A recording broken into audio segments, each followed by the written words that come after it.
Good morning to all. Today we revise the chapter number 5, rights. Students, first of all, I tell you about the what are rights. What do you mean by rights? Meaning of rights. The rights are those conditions of social life without which human personality cannot develop. जो human personality बेटा वो मतलब rights के बिना develop नहीं कर सकती। देखो बेटा, अगर हमें राइट्स ही नहीं मिले, ठीक है, राइट ही नहीं मिले, मतलब कहीं पे जाके वर्क करने का, कुछ भी ऑक्यूपेशन जो मतलब अपना चूज़ करने का, तो हमारी डेवलपमेंट नहीं हो सकती। तो rights are recognised by the state. किसके द्वारा रिकॉग्नाइज किए जाते हैं? ये स्टेट के द्वारा। नेक्स्ट इज बेटा, why are rights very essential. Rights क्यों असेंशियल है हमारे लिए? Students, rights are very essential for the development of personality of the individual. मतलब एक इंडिविजुअल की पर्सनैलिटी को डेवलप करने के लिए rights should be very essential. देखो बेटा, कैसे असेंशियल है, मतलब ये हम कह सकते हैं कि जो हमारी पर्सनैलिटी है किससे डेवलप होगी? अगर हमें राइट मिलेगा कहीं पे भी जाके वर्क करने का, अगर वर्क ही नहीं किया तो पर्सनैलिटी कैसे डेवलप होएगी? And without them, without the rights no one can lead a good life. मतलब कोई भी पर्सन है वो एक अच्छी लाइफ स्पेंड नहीं कर सकता है। नेक्स्ट इज बेटा, what are legal rights? Legal rights बेटा, the rights which are given by the government to its citizens are known as the legal rights. मतलब वो राइट्स जो गवर्नमेंट ने सिटीजन्स को दिए हैं वो है लीगल राइट्स। कौन कौन से बेटा? The legal rights of citizens can be classified under the following three heads. First is the social right, second is the political rights and the third one is the fundamental rights. So first of all, I tell you about the social rights. Social right बेटा क्या है? जैसे the right to food, clear, right to food, right to shelter, okay, right to education, right to health care, तो those rights are the social rights. तो बेटा right to food क्या मतलब? जो हमें खाने का राइट है, मतलब हम लोग अर्न क्यों करते हैं, अर्निंग क्यों करते हैं? फूड के लिए, शेल्टर के लिए। मतलब शेल्टर इज़ राइट, हमें मतलब जो हमारे सर के नीचे छत तो होनी चाहिए, है ना, शेल्टर, ये हमारा राइट है, ठीक है। और जैसे हम कह सकते हैं बेटा एजुकेशन है, ये भी एक हमारा सोशल राइट है, हेल्थ केयर है, ये भी हमारा सोशल राइट है। मतलब देखो, गवर्नमेंट ने कई सारे हॉस्पिटल्स है जो ओपन किए हैं, है ना। तो अगर उन हॉस्पिटल्स में अगर आपके साथ पार्शियलिटी हो कि नहीं ये अमीर है, ये रिच है, ये पुअर है, तो ठीक है, ये सोशल राइट नहीं है ना। तो सोशल राइट क्या कहता है? All peoples are equal for the government in the society. So next is बेटा political rights. So political rights बेटा क्या है? जैसे कि पॉलिटिकल राइट है जो जैसे हम कह सकते हैं बेटा राइट टू वोट, है ना। जैसे ये देखो बेटा, ये इलेक्शंस के टाइम में हमने देखा है कई बार कि ऐसे करके जो पोस्टर्स लेके जो लोग हैं जो स्ट्राइक पे आते हैं, रैलीज निकालते हैं, है ना। तो फर्स्ट है बेटा पॉलिटिकल राइट में राइट टू वोट। सो बेटा right to vote is the most important political right. It's through the exercise of this right that citizen in a democracy take part in the government formation of the country। मतलब कोई भी citizen है government formation के लिए part ले सकता है।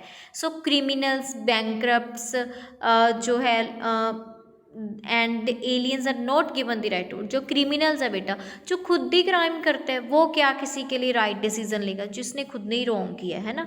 बैंक्रप्ट्स है जो, उनको मतलब ये राइट नहीं दिया जाता। So in most of the modern states every adult person, man और women, is given the right to vote. मतलब जो वुमेन है, देखो इन्होंने इस पिक्चर में भी क्या शो हो रहा है? वोट फॉर वुमेन, ठीक है। मतलब ये किस लिए बोल रहे हैं? Votes for women. तो मतलब ये मतलब जो राइट्स है मैन एंड वुमेन के लिए सभी को इक्वल जो राइट होना चाहिए। नेक्स्ट बेटा पॉलिटिकल राइट के अंदर क्या आता है? Right to contest election. Election जो कंटेस्ट करना है, every voter is normally given the right to be elected to the local bodies and the state और central legislature. Okay, so certain states sometimes impose certain restrictions regarding age, education, etc. of the contestant for being elected to legislative body. मतलब कई बार क्या होता है बेटा, जो कुछ states है रिस्ट्रिक्शंस होती है कि जो 25 ईयर अबव है वही मतलब जो मतलब कंटेस्ट कर सकता है इलेक्शन, उसकी एजुकेशन इतनी होनी चाहिए, ठीक है, मतलब वो कुछ जो है जो फॉलो करना पड़ता है। This right is given equally to all the citizens. मतलब जो ये राइट है सभी सिटीजन्स को इक्वली देना चाहिए। मतलब अगर एजुकेशन हमने रखी है भी, इतनी एजुकेशन होनी चाहिए तो सभी के लिए चीज़ इक्वल होनी चाहिए। ये ना हो कि जो हमारी अप्रोच का पर्सन है वो मतलब कम एजुकेशन से भी इसे इलेक्ट कर पाए। ओके, सो ये है बेटा आपका पॉलिटिकल राइट। आफ्टर दैट बेटा fundamental rights. So now your fundamental rights beta. Fundamental rights are like right to equality, right to freedom, right against exploitation, right to freedom of religion, right to culture and education, right to constitution remedies. देखो बेटा जैसे कि equality है, आपको इसके अंदर equality के बारे में बोला। इक्वालिटी क्या है बेटा, जैसे जो Indian constitution has provide 6 fundamental rights. Okay, 6 right to equality, freedom, exploitation, freedom of religion, culture and education, constitutional remedies. So right to equality is the first fundamental right. जो है right to equality है first fundamental right है in the Indian Constitution from Article 14 to 18. Every person within tertiary of India has the right to vote, right to equality before law.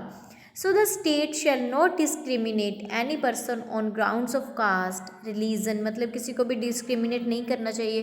Discriminate क्या होता है बेटा, किसी के साथ कोई भेदभाव नहीं करना चाहिए। लाइक रिलीजन को लेके, सेक्स को लेके, सेक्स दैट मीन टू से जो मतलब जेंडर मेल और फीमेल है, ठीक है, प्लेस ऑफ बर्थ को लेके और any of them. So there shall be equal opportunities for the citizens for employment. Untouchability has abolished. The state shall not confer any title except the military and academic designations. Okay, so ये बेटा आपका fundamental rights. Okay, ये आप देख रहे हो बेटा equality, freedom, जो और फ्रीडम टू रिलीजन है, एजुकेशनल है, ये सभी हमारे जो those are the fundamental rights. Okay, after that बेटा define duty. Duty that mean to say beta, duty is our performance towards others. If there is a right from society, there is the individual duty towards the society. Why are should perform duties?